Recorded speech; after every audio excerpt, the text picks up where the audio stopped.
Uma pesquisa recente realizada pelo Instituto Nacional de Ciência e Tecnologia, Representação e Legitimidade Democrática, sediado na Universidade Federal do Paraná, fez a seguinte pergunta aos eleitores brasileiros: em uma democracia, a minoria deve aceitar a vontade da maioria em todas as circunstâncias? 52% dos entrevistados concordaram com essa afirmação, ou seja, mais da metade dos brasileiros entende que a democracia significa a imposição da vontade da maioria. Como pensar a relação entre democracia e garantia das liberdades dos indivíduos? Meu nome é Felipe Calabres, sou pesquisador pela Fundação Juntos Podemos e no episódio de hoje do Biblioteca Política vamos conversar um pouco sobre John Stuart Mill, um dos grandes pensadores liberais do século XIX. Mill escreveu seu famoso livro sobre a liberdade em 1859 na Inglaterra vitoriana. O cenário era de mudanças profundas, e a opinião pública ganhava força com a imprensa e os movimentos associativos. Esse processo histórico, de advento da democracia, despertou uma grande preocupação em Stuart Mill. E aqui precisamos ressaltar um ponto fundamental. Não, ele não era contrário à democracia. Ao contrário, ele era absolutamente favorável a que todos e todas pudessem votar e pudessem expressar livremente suas opiniões. Mas, e esse mas é fundamental, ele também percebia que, ao contrário do que muitos pensam, a democracia, ali entendida como expansão do direito ao voto e fortalecimento de uma opinião pública, onde todos expressam suas visões e preferências, não elimina o risco de opressão. Ela apenas muda o agente opressor. Antes era um rei ou uma elite restrita, agora poderia ser a própria maioria. Pois é, a maioria, que a gente costuma imaginar como a voz do povo, pode, na prática, agir com o mesmo absolutismo que um monarca. E essa era a preocupação central de Stuart Mill. Para entender melhor, vale lembrar de John Locke, considerado o pai do liberalismo político. Locke, escrevendo mais de um século antes de Mill, já estava preocupado com o poder do Estado absolutista.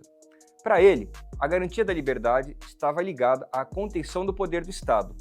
Você limita o poder do Estado, e portanto do monarca, e garante a liberdade dos indivíduos na sociedade. Já Stuart Mill, vendo a ampliação do sufrágio, estava preocupado com os riscos de que as decisões do governo democrático, que expressam as vontades da maioria, interferissem na liberdade dos indivíduos. Para evitar isso, ele propõe o que ficou conhecido como princípio do dano.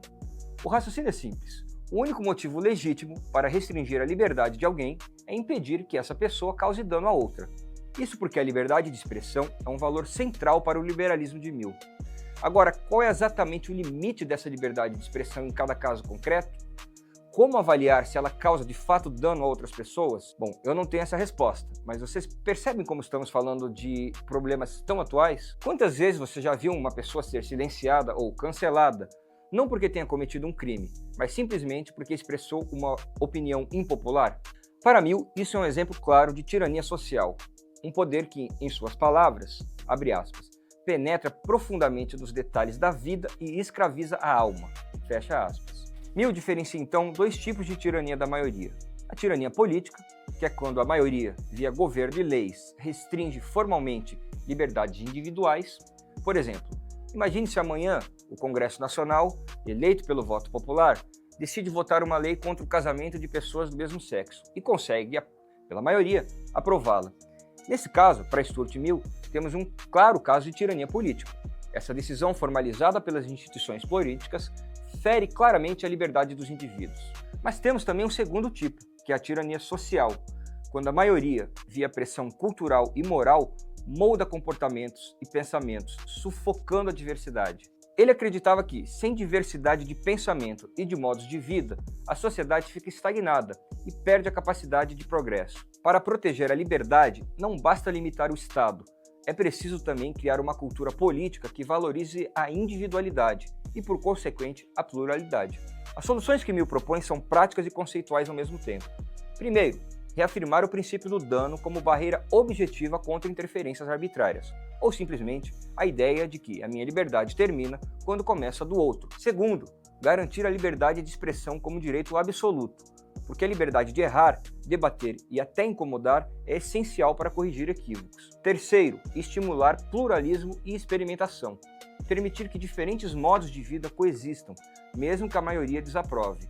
E quarto, mas não menos importante, investir em uma educação para a autonomia, que forme cidadãos críticos, criativos e não simples repetidores da opinião dominante. Democracia, para ser legítima, precisa respeitar princípios que protejam indivíduos ou grupos minoritários, até da própria maioria.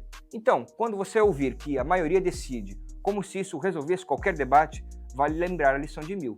A qualidade de uma democracia se mede não só pelo que a maioria consegue impor, mas principalmente pelo que ela é obrigada a respeitar.